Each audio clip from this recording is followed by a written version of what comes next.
महाभारत का युद्ध अपनी चरम पर था। दिन प्रतिदिन हजारों की संख्या में सैनिक मारे जा रहे थे। युद्ध की भूमि वीरों के रक्त से लाल हो चुकी थी और तब वो दिन आया जो इस युद्ध को उसके निर्णायक मोड़ पर ले जाने वाला था। महाभारत युद्ध का 18वां दिन, जब कर्ण और अर्जुन के बीच घनघोर युद्ध होने वाला था। वो युद्ध जिसकी प्रतीक्षा महाभारत की युद्ध भूमि कब से कर रही थी। लेकिन इस निर्णायक युद्ध से एक रात पहले, जब वीर योद्धा कर्ण युद्ध की तैयारी कर रहे थे, तभी वानर का वेश धारण कर हनुमान जी कर्ण के पास उसकी परीक्षा लेने रणभूमि में उसके रथ के पास पहुंचे। मित्रों, आज की इस वीडियो में हम आपको बताएंगे कि आखिर हनुमान जी को कर्ण के पास उसकी परीक्षा लेने रणभूमि में क्यों जाना पड़ा। महाभारत युद्ध का 17वां दिन समाप्त हो गया था। अर्जुन और कर्ण के बीच घनघोर युद्ध हुआ, जिसमें कर्ण ने अर्जुन को जीवन दान दिया। कर्ण के पराक्रम को देख हनुमान जी, जो अर्जुन के रथ पर स्वयं ध्वज के रूप में विराजमान थे, बहुत प्रसन्न हुए।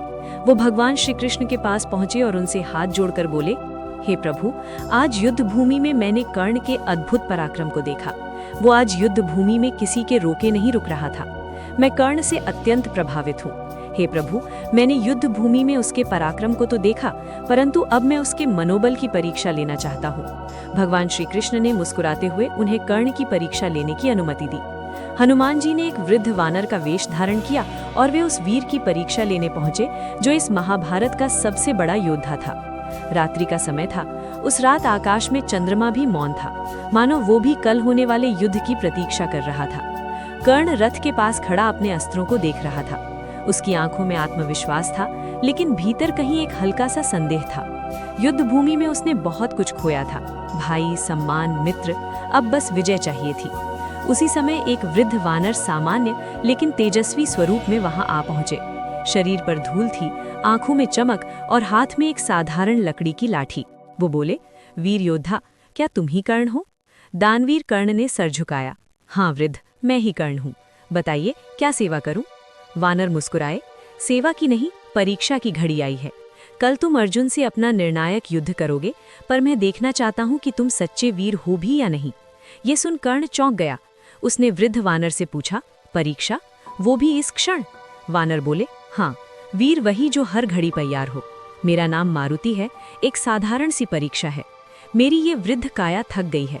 जरा अपना रथ भूमि पर बैठा दो और मैं इस रथ के चक्के पर बैठकर विश्राम करूंगा। कर्ण को बात सरल लगी। उसने विनम्रता से रथ का चक्का भूमि पर झुकाया और वानर को चक्के पर बैठा दिया।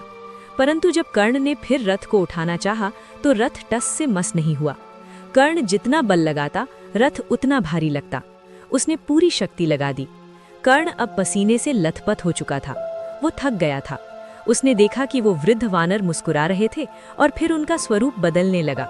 उनकी काया विशाल होने लगी, मुट्ठियां वज्र जैसी, पूंछ आकाश तक उठी और आंखों से तेज निकलने लगा। कर्ण आश्चर्यचकित रह गया, क्योंकि सामने खड़े थे महाबली हनुमान। कर्ण ने विस्मित होकर हाथ जोड़े, प्रभु, ये क्या लीला थी? हनुमान बोले, कर्ण, मैं तेरा मनोबल देखने आया था। ये युद्ध केवल अस्त्रों से नहीं, आत्मबल से भी जीता जाएगा। आज तू हार गया क्योंकि तेरे भीतर संदेह है, अपने अस्त्रों पर, अपने भाग्य पर, अपने धर्म पर। कर्ण ने सर झुकाया, लेकिन मैं तो सदा धर्म के लिए लड़ा, फिर भी मेरी निष्ठा पर प्रश्न क्यों? हनुमान का स्वर गंभीर हुआ, तू वीर है, इसमें संदेह नहीं, पर जब तू अधर्म के साथ खड़ा होता है, तब तेरा बल भी तुझसे विमुख हो जाता है। अर्जुन के रथ पर मैं स्वयं ध्वज के रूप में हूँ, पर आज मैं यहाँ तेरे समक्ष आया हूँ। मैंने आज रणभूमि में तेरा पराक्रम देखा। तू महावीर है, तू योग्य है, अगर तू अपने संदेह को त्याग दे। कर्ण की आंखों से आंसू निकल पड़े। उसने करुणा भरे स्वर में पूछा, हे भगवान, क्या कोई उपाय है कि मैं कल के युद्ध में धर्मपूर्वक युद्ध कर सकूं? हनुमान जी ने उत्तर दिया, तू बस सत्य के साथ खड़ा हो जा। युद्ध तुझे चुन चुका है। अब तुझे ये सिद्ध करना है कि वीरता, दान और धर्म तीनों एक योद्धा में साथ हो सकते हैं। इतना कहकर हनुमान अदृश्य हो गए, परंतु कर्ण के भीतर कुछ बदल चुका था। उसका सिर ऊंचा था, आंखों में संदेह नहीं, बल्कि एक अद्भुत शांति थी। अगली सुबह जब कर्ण और अर्जुन आमने सामने आए, तो कर्ण शांत था। उसकी आंखों में कोई घृणा नहीं थी, केवल वीरता की ज्योति थी। वो जानता था कि परिणाम जो भी हो, अब वो सच्चे धर्म से लड़ेगा। और जब उसका रथ फिर भूमि में धंसा और उसने शस्त्र उठाने से पहले सूर्य को देखा, तो मानो हनुमान की वाणी फिर गूंज उठी, वीर वही जो धर्म से डिगे नहीं, मृत्यु आए या विजय, संकल्प अटल हो। ये कहानी हमें सिखाती है कि बाहरी बल जितना भी हो, आत्मबल और धर्म के बिना वो अधूरा है। हनुमान जी जैसे देव भी केवल उसी की सहायता करते हैं जो भीतर से सच्चा हो। तो दोस्तों, ये था कर्ण और हनुमान जी के बीच हुआ आखिरी संवाद। आशा करता हूँ आपको आज की वीडियो पसंद आई होगी। वीडियो पसंद आई हो तो वीडियो को लाइक करके वीडियो को शेयर करें। वीडियो पर अगर आप अपनी कोई राय देना चाहते हैं तो कमेंट के माध्यम से दे सकते हैं। चैनल पर अगर नए आए हैं तो चैनल को सब्सक्राइब करना न भूलें। धन्यवाद। जय श्री कृष्ण।